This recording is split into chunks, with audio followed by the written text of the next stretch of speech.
Des incidents ont éclaté ce vendredi lors d'une manifestation antigouvernementale organisée à l'occasion des 26 ans du massacre de la Ruelle Vaillant. Une branche de la manifestation, qui avait pris la direction de l'ambassade des États-Unis en Haïti dans le quartier de Tabar, où les protestateurs avaient érigé des barricades de pneus enflammés, a été dispersée par la police à coups de gaz lacrymogène.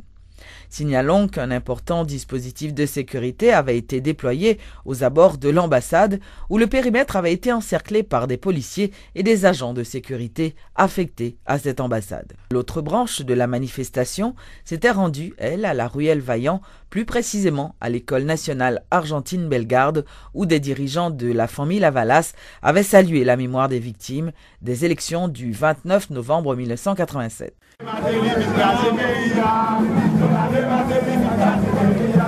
Ils sont partis de Saint-Jean-Bosco en compagnie de quelques dizaines de sympathisants pour se rendre à la Ruelle Vaillant. Escortés par des agents du CIMO et au son des raras, les manifestants ont longé l'autoroute de Delma, bifurqué au niveau de Delma 32, poursuivis jusqu'à Bourdon pour ensuite se retrouver devant l'École nationale Argentine Bellegarde, théâtre en 1987 de la tragédie baptisée Massacre de la Ruelle Vaillant. Avant de déposer la gerbe de fleurs pour saluer la mémoire des victimes, la coordonnatrice de famille Lavalas s'est adressée à son public.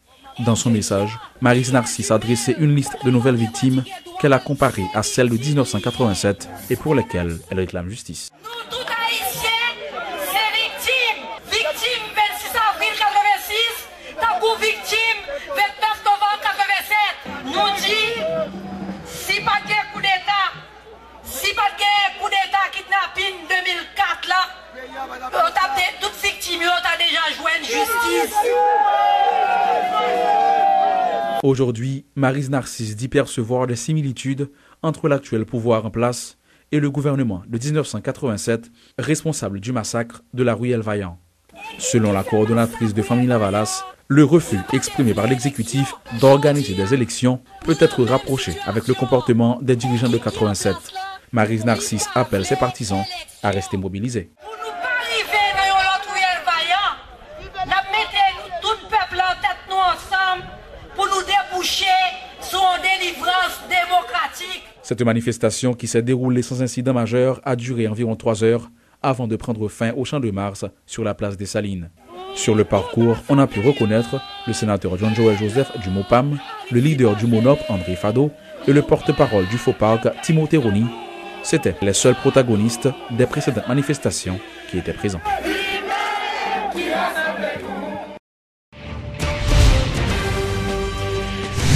Un déjeuner-débat autour de la commémoration de la date du 29 novembre s'est tenu ce vendredi au Palais National à l'initiative du président de la République Michel Martelly. Plusieurs personnalités très connues ont pris part à cette activité, notamment le professeur Gérard Gourgue, les anciens généraux Prosper Avril, Erard Abraham, ainsi que Jacques Sampeur et Victor Benoît. Lors de son intervention, le chef de l'État haïtien a fait remarquer que c'était un devoir de mémoire pour lui, le fait d'avoir invité en ce jour mémorable certains acteurs qui ont vécu cet événement sanglant. Ce vendredi 29 novembre 2013 ramène donc le 26e anniversaire du massacre de la Ruelle Vaillant au local de l'École nationale Argentine Bellegarde. Au moins 20 citoyens qui s'apprêtaient à remplir leurs devoirs civiques furent tués par des inconnus armés surnommés Brassards Rouges et qui bénéficiaient du soutien des forces armées d'Haïti.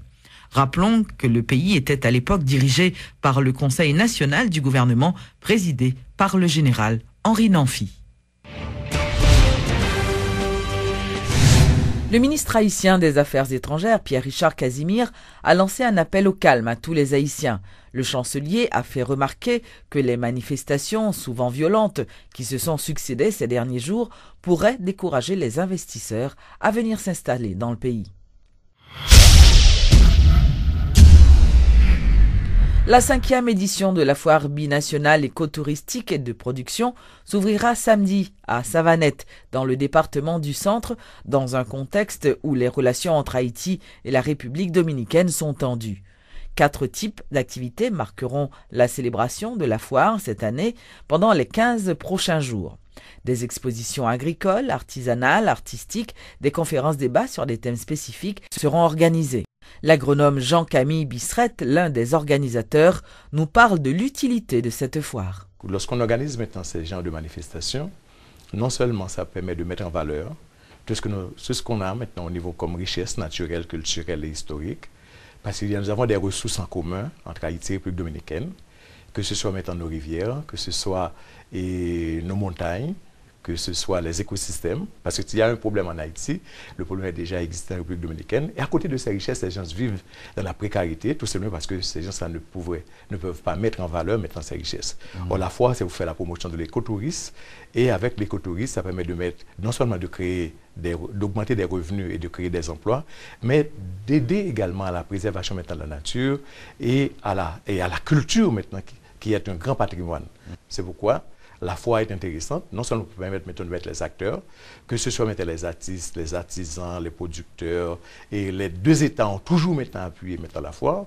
Et je crois actuellement ça se situe dans un contexte assez intéressant où le gouvernement haïtien, avec maintenant sa grandeur, tout ce que nous avons maintenant comme droit d'aînesse, de démontrer à la République dominicaine que nous sommes beaucoup plus hauts et plus grands en organisant maintenant la foire et en créant maintenant un espace de dialogue pour permettre maintenant aux deux peuples, aux deux frères siamois, de poser maintenant les vrais problèmes et de mettre maintenant l'île sur la carte maintenant écotouristique mondiale. Il faut quand même mettre maintenant les deux peuples face à face. Il n'y a pas seulement maintenant les deux États, mais il y a les deux sociétés. Dans tous les pays du monde, et tous les pays maintenant où il y a une frontière, il y a toujours maintenant ces genres de problèmes.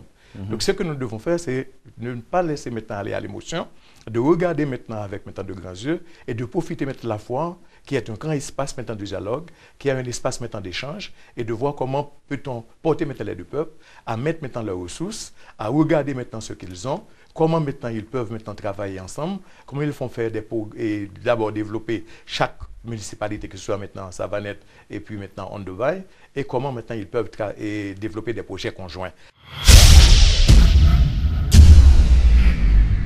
Le PDG de l'hôpital français d'Haïti, Bernard Martineau, et ses partenaires ont procédé ce vendredi à la pose de la première pierre en vue de la construction de plusieurs maisons qui seront mises à la disposition des employés de l'institution victimes du séisme du 12 janvier. La construction de ces logements coûtera plus de 8 millions de dollars et sera financée par une banque française. Des employés de l'hôpital français vont retrouver un logement grâce à l'institution pour laquelle ils travaillent. Sans domicile depuis le séisme du 12 janvier 2010, ces hommes et femmes recevront des maisons spécialement construites pour eux. À terme, 150 logements seront disponibles à la Fito aux communes de Cabaret, alors que les 38 premiers ont déjà été remis l'an dernier à leurs occupants dans le cadre de la première phase. Pour la deuxième, 48 autres seront érigés sur ce site de 5 hectares et c'est ce qui explique cette cérémonie de pose de première pierre. Bernard Martineau est le PDG de l'hôpital français. Cette œuvre, qui est une œuvre humanitaire, puisque les employés ne vont payer que 10% de leurs revenus annuels et deviendront propriétaires après 10 ans. Un projet réalisé et financé conjointement avec d'autres partenaires dont le Crédit Mutuel, une banque française, pour un montant d'environ 7 millions de dollars.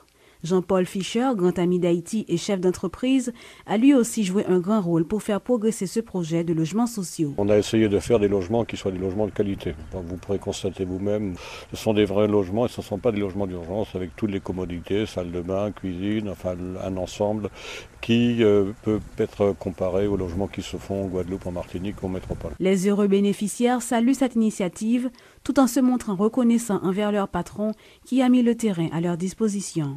C'est avec grande joie que nous accueillons parce que nous travaillons en pile, que nous venons bénéficier, nous sommes bien contents. Nous sommes contents ici parce que nous sommes bénéficiaires d'une maison qui est vraiment appropriée et puis que nous sommes une zone qui est retirée, qui va dans la capitale. Ces 48 nouvelles maisons seront inaugurées en décembre 2014 et les bénéficiaires se disent déjà prêts pour venir s'installer ici à la Fito. Depuis les hauts de la Fito, commune de Cabaret, chez la Louis, pour Télémétropole.